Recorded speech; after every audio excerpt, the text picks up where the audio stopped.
Good afternoon, Miamians. I am Kelly Wittry, and I'll be your host for this session. I'm an 88 grad, the immediate past president of the Miami Alumni Association Board of Directors in my final year, sad, and an executive life and leadership coach, and a recent retiree from Procter & Gamble. I'm thrilled to be with you all for today's topic. As part of the Alumni Association's webinar series today, we present Healing Anyway, Burnout, Bias, and Belonging When the World Feels Like It's on Fire. Joining us today is Dr. Dana E. Crawford, class of 2009 and 2012. Welcome, Dr. Crawford. Thank you for being with us today. I also want to take a second to welcome all the alumni, friends, and parents joining us. A note for our live viewers, you can submit questions, comments, and feedback throughout the webinar by clicking that Ask a Question button under your video. And with that, I'll turn it over to Dr. Dana E. Crawford to get the conversation started. Thank you so much. And it is such an honor and a privilege to be back at my alma mater.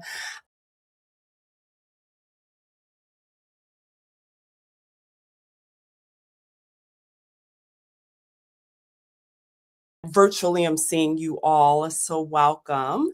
And we're going to start out with our slides. You know, when I first developed this talk, it really did feel like the world was on fire. And honestly, it keeps feeling that way. It's just one thing after another. And so today, what we're going to do is really dig into what does it look like to heal anyway. I'm a clinical psychologist, and quite frankly, I have always viewed my inheritance as being a healer. I first understood the calling of being a healer through my grandfather. This is him and I a few years before he passed away. And when I was about 4 years old, my grandfather made it very clear, you are going to be a doctor. I didn't know what type of doctor. I wasn't even quite sure what a doctor was, but he told me this story over and over and over again in my life about why it was so important to him that I become a doctor. When he was a young man, he was huge. You can't tell, we're virtual, but I'm about 6 feet tall and I generally have good posture. So random people on the street love to tell me I'm at least 7 feet tall. And some of my neighbors swear that I am Lisa Leslie. My grandfather was huge, big, beautiful Black man growing up in the South. And he was just navigating his body and trying to figure it out. And he was really a good student. And one day, one of his friends was like, you know what we should do, Fred? We should skip school. And he was like, no, absolutely not. And his friend convinced him, and they go down to the swim hole near their house. And him and his friend are swimming, and his friend dives in, and there's some broken water bottles. And one of the bottles cuts his friend's kneecap. And my grandfather described that the kneecap was hanging off and was only attached by about this much skin. My grandfather was very interested in medicine, in health, in the human body from a young age. Any kind of book he could get, anatomy books, he was really into it. So he turned to his friend and he said, you know what? I can sew your kneecap back on. Yeah, this is what we're doing. So he goes and somehow gets some needle and thread from his mom where she's not noticing that he's in the house. He gets this needle and thread, just some regular like sewing needle and thread. He sews his friend's kneecap back on and he goes home. His friend goes home, and the next day he goes to school. And his friend is not there. He's looking around like, man, I hope he's okay. Maybe he got in trouble. Mind you, my grandfather told me this story so many times. And so he's sitting there kind of anxious. And the teacher says, you need to go down to the principal's office immediately. So he goes to the principal, and the principal goes, Fred, you are going to have to go to town. The doctor wants to see you. You're in trouble. So my grandfather then proceeded to walk 700 miles in about 15 minutes. And of course, he was wearing cardboard boxes because they didn't even make shoes for a man who had feet that big.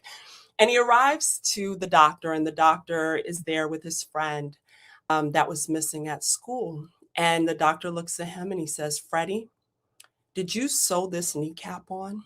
And he said, yes, I did do it. And I should note that the doctor was a white man. And this is, a Jim Crow racist South. And my grandfather was petrified to look this white man in his face and say, yeah, I did a thing that I was supposed to be in school. And he looked him in the face and he didn't lie. And he said, yes, I did it. And the doctor looked at him and he said, this is the best stitches I've ever seen in my life. The only thing you did wrong was you forgot to put antiseptic on it. And my grandfather said that the doctor told him that he wanted to adopt him and pay for him to go to school. But my grandfather refused and said, I have to be home. I have to take care of my mother and my siblings. And that is why, Dana, you will be a doctor, because I wasn't able to. My inheritance from the first memory of what I wanted to do with my career came from this idea of being a healer, of being a helper. One of my favorite scholars says, though we do not wholly believe it yet, the interior life is a real life, and the intangible dreams of people have a tangible effect on the world, on us. And so I began the journey of becoming a healer. Yet on the journey of healing, there is ongoing trauma.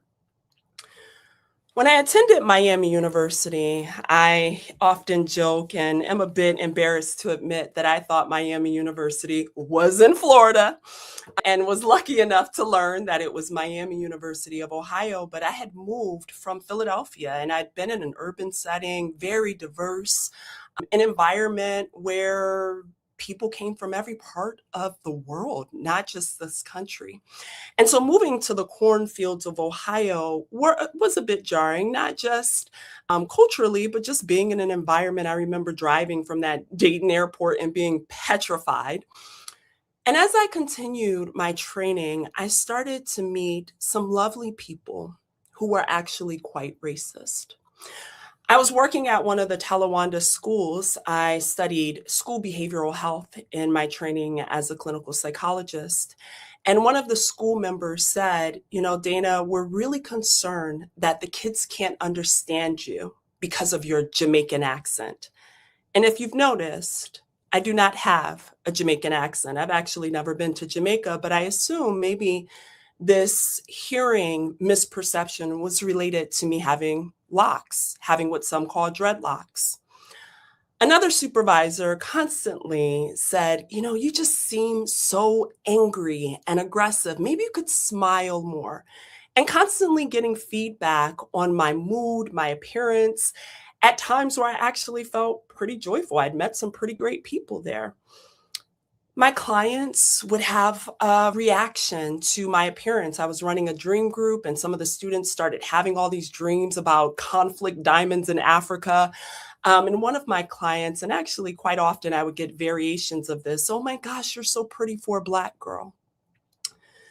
And one night I was out with a group of my friends and my colleagues from the Graduate Student Association, and I was with a group of people who were gay, who were Indian, who were from different parts of the world and presented with different things. And one of my peers, I guess, at Miami University, one of the students called me the N-word and the B-word, an N-word B, and pushed me, and had said at the bar, this is just the UN.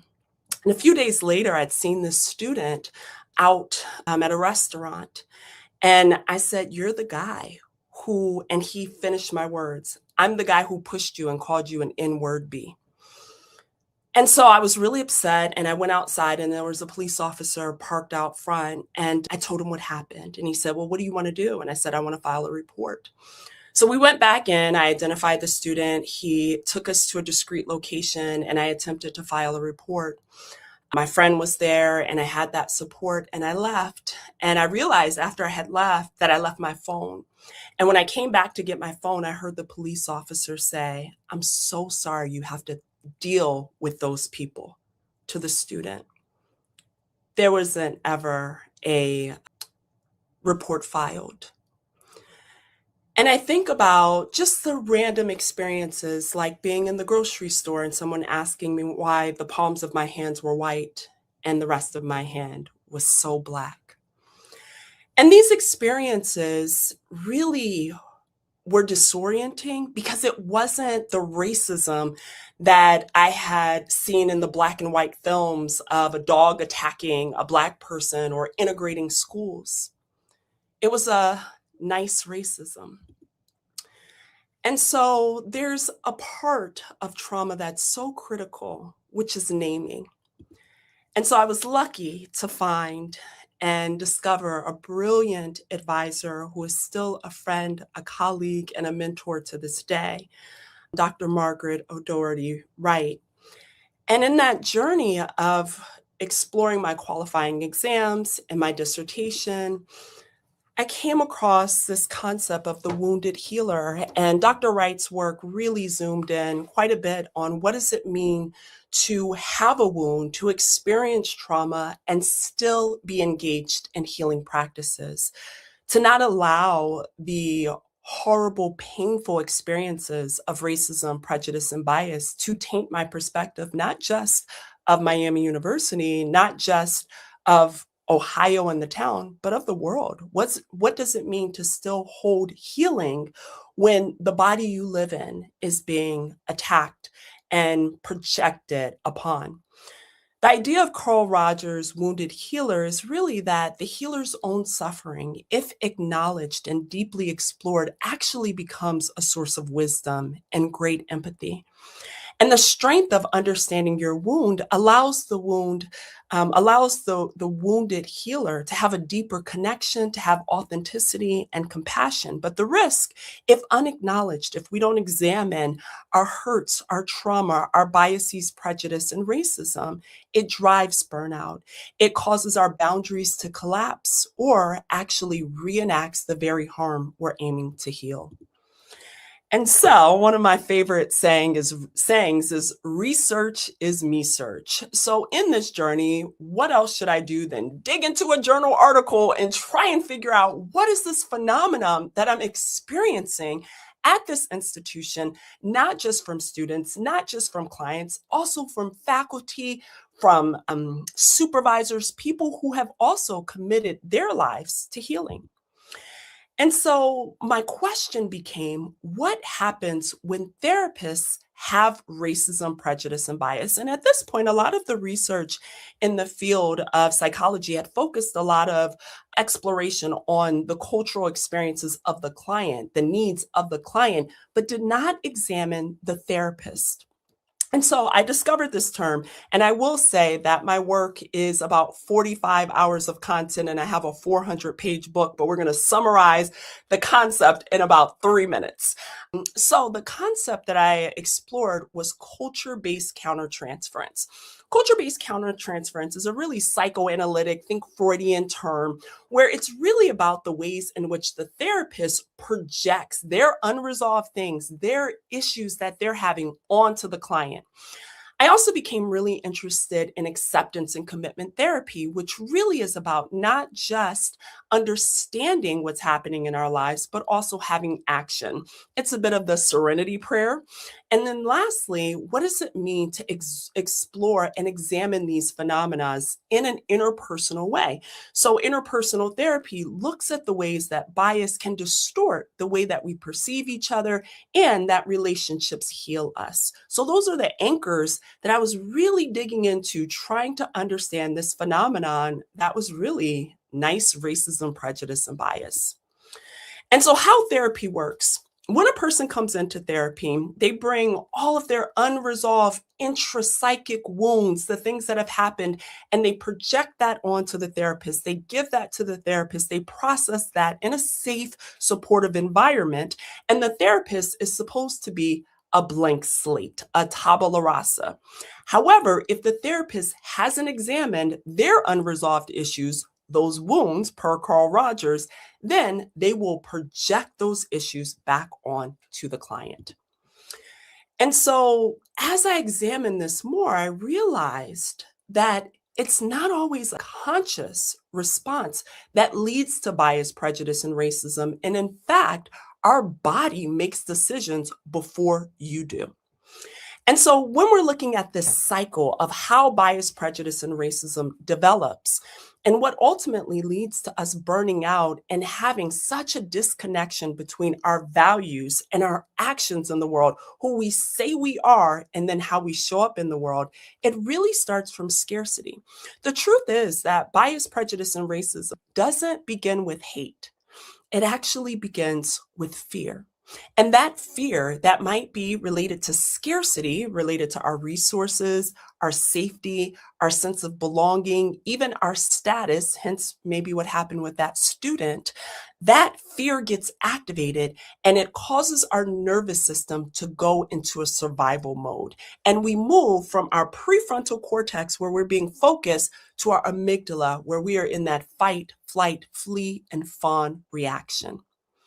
That automatic nervous system, the system that helps us breathe, that makes sure we gag if something's going to choke us, that system that makes us move our hand when there's something hot on the stove, these things that are automatic becomes belief. And this becomes a body event. That activation of that threat response is what activates our bias, prejudice, and racism. However, there's a counter system in our body, which is regulation, which we are able to calm and move from, yes, experiencing fear, but not reacting to it. And so bias, this system, this reactivity is taught, and it's not born in us. It's absorbed. It's in the air we breathe. We learn it from our family. We learn it from our communities, from our media, through the ways that we're educated and our systems.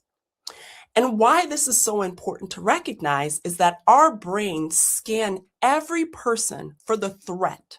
We scan, are we safe in our environment? Our brain's job is to keep us safe.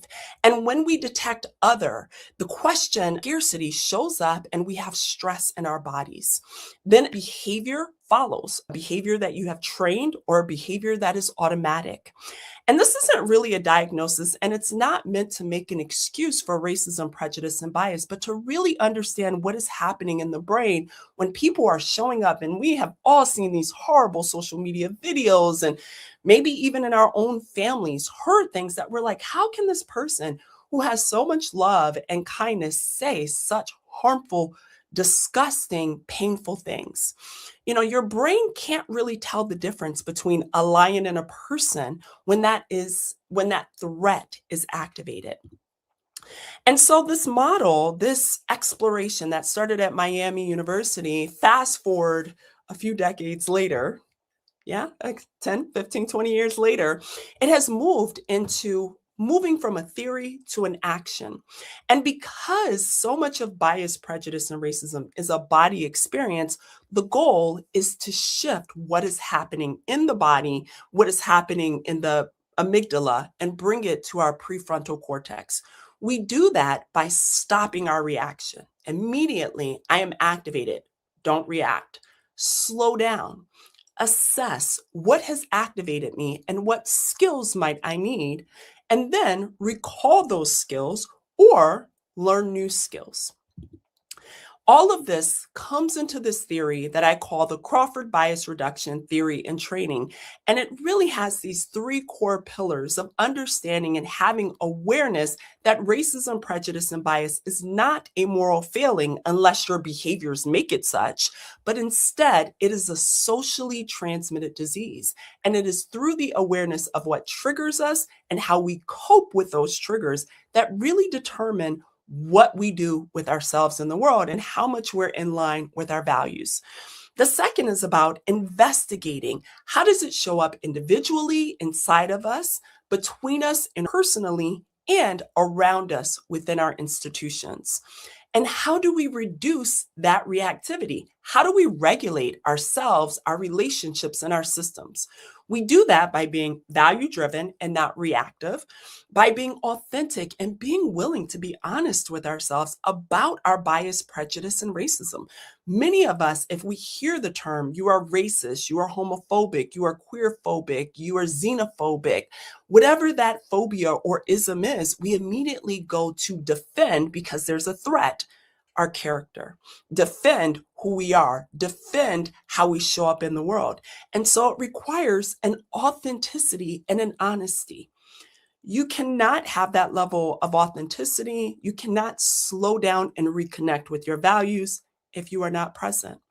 And this is often why, when we are burnt out, we see the worst in ourselves. We often see, when we are exhausted, a heightened level of our biases, our prejudice, our racism.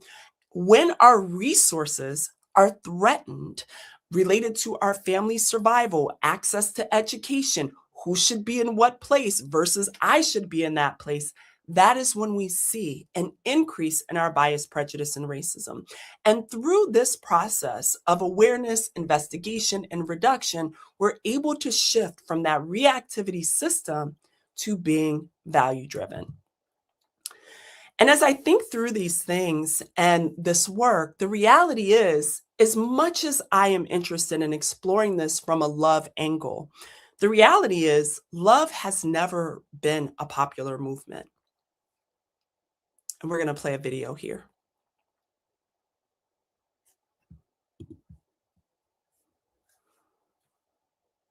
From James Baldwin. And I think, it captures so much of what is happening right now in this country. Love has never been a popular movement. And in reality, for the criticisms, for the interrogation, for the invitation for change I offer through truth, the reality is there is no other place to go. And so on this journey of healing, there's ongoing trauma. At the beginning, and if you can make the slide a bit bigger, at the beginning of 2025, this work that I started actually well before I started at Miami University, this exploration of healing and what does it mean to create spaces of love and listening and joy and recovery for all people. This work was named DEI in 2020. It had been called many things before that: multiculturalism, cultural competency, cultural humility. And so this work that labeled DEI became immoral and illegal per the United States government and the White House. This is a QR code directly to the White House, so you can look this information up yourself. Specifically, in the implementation of this anti-DEI and the immoral and illegal aspect of DEI, which I highlight here, the implementation says the termination of all discriminatory programs, including illegal DEI and diversity, equity, inclusion, and accessibility. The A was added. And as we think about this A, accessibility, of all the different identities one could have in the world, being disabled, having a disability is one that at any moment in time, any of us could be part of that identity group. And in fact, we are all born needing assistance. And if we're fortunate, you will leave this earth needing assistance. And so to make it illegal to find spaces of accessibility in our policies, our programs, our preferences, and our activities, ask the question, how does healing show up in the world? And this ending of the conversation of all the things that I've shared, not being allowed to talk about these things, not being allowed to name these things, is called epistemicide. Epistemicide is the study of how knowledge is silenced, devalued, or erased. It's one of my favorite words. Some people pronounce it epistemicide. I prefer epistemicide. And looking at epistemicide, these are all the words that were banned in the journey of silencing and moving towards an anti-DEI world. In case you can't see them, I'll read some of them out. Inclusive, privilege, race, segregation, bias, advocacy, DEI, DEIB, all variations of that, mental health, breastfed, pregnant people, person, victim. These were all words that were deemed inappropriate and anti and part of DEI. And in January 2025, at the height of the anti-DEI movement, I was very excited that I was at a point in my career to come back and speak to my alma mater. I had planned to come back and speak for Black History Month in February. And I got a phone call and an email that my talk at Miami would be canceled because of the anti-DEI legislation. And I have to tell you, when one has committed their life to healing, to creating spaces of love, to finding ways to hear people in spaces that they've never said words, even certain words, to their own family, their own partners, and to be told that this work wasn't about love, but instead to have it reframed was a really vulnerable time for me. And so I thought, wow, I'm going back to my alma mater, so at least I'll be going back home. And to have that talk canceled during that time where so many talks were canceled felt as painful as the day that officer apologized to the student for the harm he had done to me and my friends.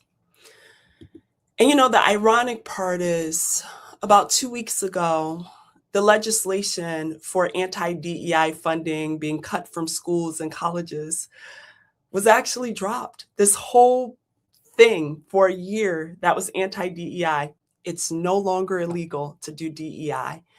And the reality is a lot of universities, colleges, schools, organizations complied in advance. And so what does it mean in a world that we are striving to create spaces where people can have access to be included when there's a threat that immediately people stop doing the work?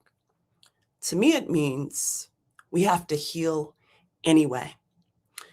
I always like to end my talks with this particular video because I think it really captures the heart of the work that I do.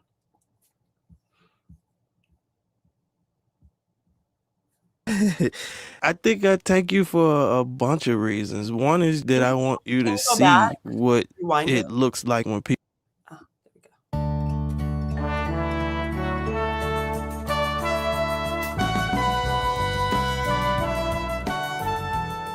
go. Do you remember what was going through your head when you first saw me? I remember when the doctor pulled you out, the first thing I thought was that he was being too rough with you. And he actually held you like a little Sprite bottle and he was like, "Here's your baby." That was the most proud moment of my life. Don't tell your brothers because it's three of y'all. But it was like looking at a blank canvas and just imagining what you want the painting to look like at the end, but also knowing you can't control the paint strokes.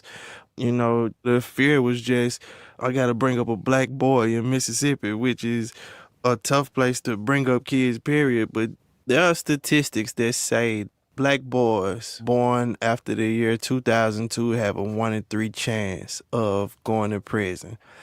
And all three of my sons were born after the year 2002.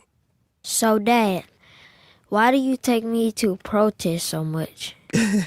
I think I take you for a bunch of reasons. One is that I want you to see what it looks like when people come together, but also that you understand that it's not just about people that are familiar to you, but it's about everybody. Did you know the work that Martin Luther King was doing was for everybody and it wasn't just for black people? Yes, I understand that. Yeah. So that's how you got to think. If you decide that you want to be a cab driver, then you got to be the most impactful cab driver that you can possibly be. Are you proud of me? Of course. You my man. I just love everything about you, period. The thing I love about you never gives up on me. That's one of the things I will always remember about my dad. You said it like on the way out of here or like I'm already gone. So, Dad, what are your dreams for me? My dream is for you to live out your dreams. It's an old proverb that talks about when children are born, children come out with their fists closed because that's where they keep all their gifts. And as you grow, your hands learn to unfold because you're learning to release your gifts to the world. And so for the rest of your life, I want to see you live with your hands unfolded.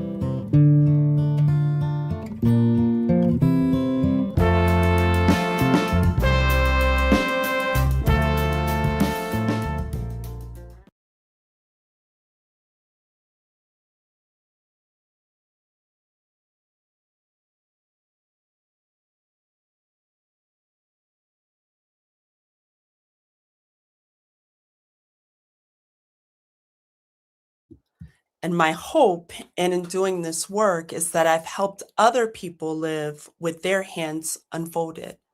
The reality is, your brain will always do what it has been trained to do. And so the question for you is, how are you training your brain? In the work of CBRT, our principles are love, mindfulness, play, because I'm a child psychologist and we all should be playing a lot more, and liberation for us all to be free. It recognizes that discussing bias, prejudice, and racism is highly activating. But we can do this work on individual levels, in teams, in communities, by being driven by our values and not being so reactive. I do this work in the form of presentations and workshops and assessments and consultations. And now the question that started with therapists has spread to all professions, from healthcare and school systems to legal systems to entertainment to academia, behavioral health, even theater companies. I've done CBRT. And the truth is, what I thought started as a therapist issue is really a humanitarian crisis. The crisis in which we allow our fears to create boundaries to our love. Thank you so much for your time. Thank you for being in community with me. If you're interested in finding out more about CBRT, this QR code will lead you to my newsletter, CBRT for everyone in all these internet streets, wherever you internet. And this is a QR code to my book, Healing Bias. And I also have a card deck called Racial Awareness Conversations for Everyone that helps people start these conversations in a strategic and a mindful way. Thank you. If you have questions, please submit them through the website. And I think we're going to open it up for questions and comments now. Yes, we are. Dr. Crawford, thank you so much for sharing these insights. They are so relevant today. I really sparked to all of this being so tied to the brain and how the brain works. And the comment that you made about bias starting from that sense of scarcity, and that's not an excuse, but a diagnosis. And even just having that awareness in ourselves and awareness for those we love when they're acting in ways that we just don't understand, it just helps us to possibly understand and to open up that conversation and get into that conversation. So I just appreciate that so much. We're going to open up to some questions that we have, and I will start with a comment from Carla that says, I definitely feel absorbed in the culture of bias. There are many times when thoughts pop up that show my need to self-regulate and embrace love. Thank you, Dr. Crawford, for your guidance. So again, just that awareness and the self-awareness that we've had. A question that came through was, and this is a big one, Molly asks, how can we continue to cultivate joy and hope when things are so awful?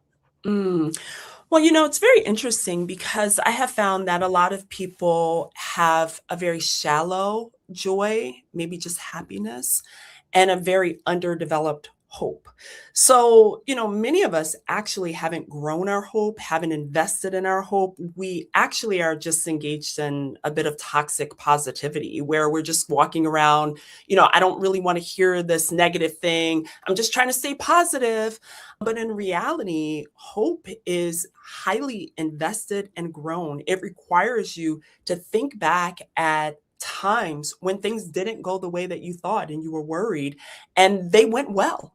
And then to collect those and to really recognize that bad things happen all the time and we could pay attention to those, and amazing, powerful, transformative things happen all the time as well. And we need to be connecting those experiences during hard times so we actually have hope that has a lot more depth. I also think that it's really crucial that we go back to times where things felt a lot less hopeful than they do now. Times in our country, in our society, maybe in our own lives where things were devastatingly heartbreaking and they changed. Hope is one of the most powerful tools that we have for change. And I think it's really crucial that we nurture that. On the joy side, many of us, our emotions are like ocean waves. They come in, they go out. One thing happens, now you're mad. The next thing happens, you're excited. The next thing happens, and you're irritable and you're grumpy. Emotions come and they go, but joy is more connected to satisfaction. And that's really when you're able to close the gap between your values and your actions. And the smaller that gap and the lower amount of self-betrayal you're engaged in, the greater the depth of one's joy and hope. Lovely. Yes. Joy being related to satisfaction. I just jotted that one down along with a couple of those others as well. Okay, so another question we have, this one's from Donna, and she asks, how would you apply this framework and what advice would you give to a person of color, first generation, and non-traditional new college grads entering the workforce, especially in fields where they're predominantly marginalized, such as Mm. tech or STEM? Yeah, this is a great question. I actually completed a 4-year residency in a neuroscience department, which, all of the things that you're sharing use people of color. I prefer the term people of the global majority. It's more accurate. And folks who have been minoritized rather than marginalized. It's an action that happens to one. My first advice would be, first and foremost, connect with the community. This is why representation is so important. When you have never seen anyone do the things that you've done before, and everyone has a different cultural experience from you, then it can be really disorienting. You're not quite sure where you fit, how to navigate these spaces. So first, I would recommend connecting if there are any affinity spaces. Hopefully find a mentor. The second is find folks who are acting in allyship. Often people use the word ally as if it's an identity rather than a behavior. So watch who feels like a safe person. Who can I say engages in trustworthy behavior? Not who can I trust, but what are they doing? And then connect with them and understand learn from them about the culture. I think the third piece is, and I think this is for everyone, you should get a good therapist. Even therapists should be in therapy.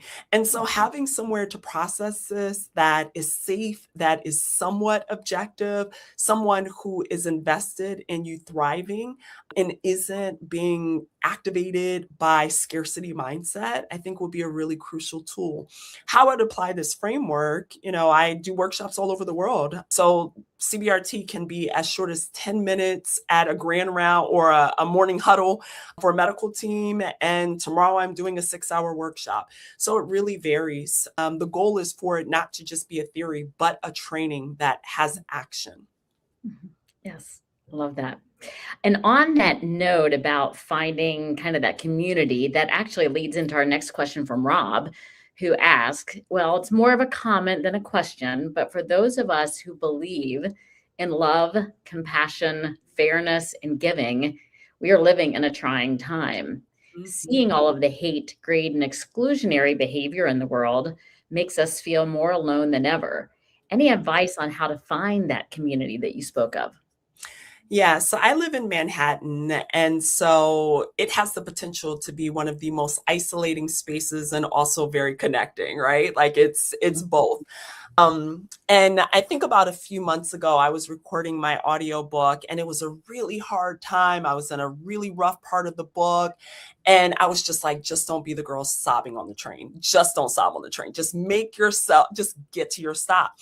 And it did not work. I'm one train stop away and I just started sobbing. And this guy looks over, he pulls his headphones off and he looks at me and he's like, "Are you good?" And I'm like, "No, I'm not."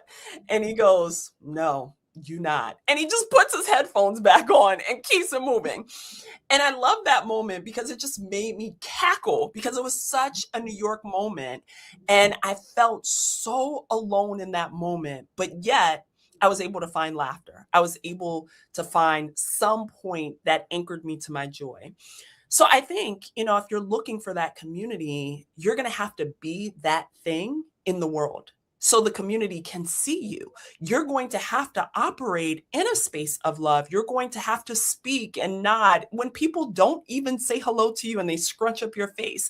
A lot of making the decision to navigate your life in love is not easy. As James Baldwin said, this has never been a popular movement. The world is held together by a few people, maybe 7.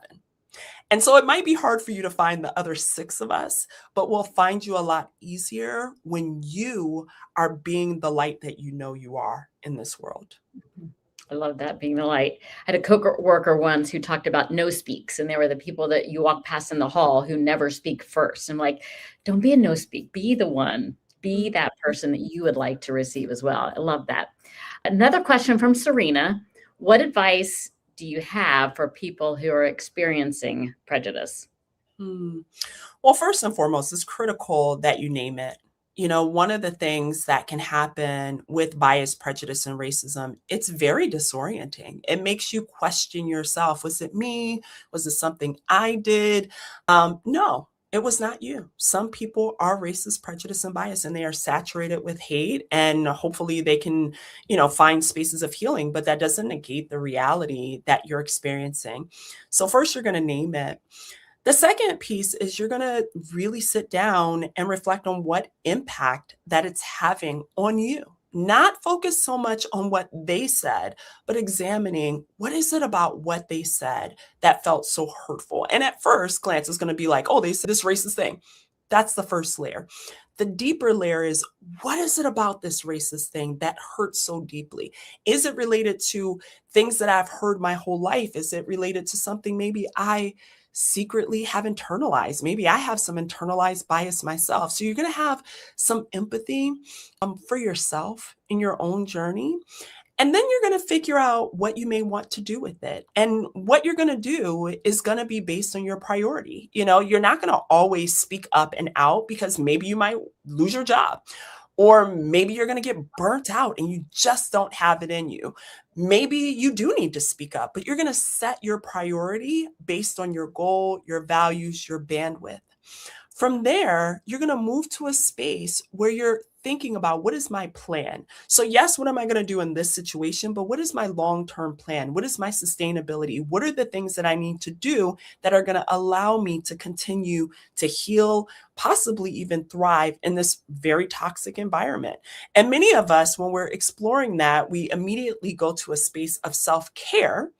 But most of our self-care is actually self-soothing behaviors that make us feel better, versus self-care, which are behaviors that help us grow and thrive. So really finding a harmony, not a balance, because balance is so fragile, but a harmony between that self-care and that self-soothing behaviors and actions. I hope that's helpful. I'm sorry you're going through it. Yeah, exactly. All right, so we are completed with our questions for today.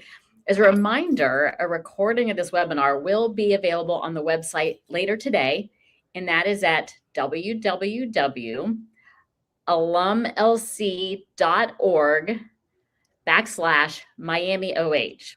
And we'll put that out. It's for you to access as well. So first of all, Dr. Crawford, thank you again for this very meaningful and very timely presentation. I know I got a lot out of it, took a lot of notes for myself, and it sounds like our audience does as well. So thank you also to everyone for joining us. Love and honor, and go Red Hawks beat Eastern Michigan. Thanks, everybody.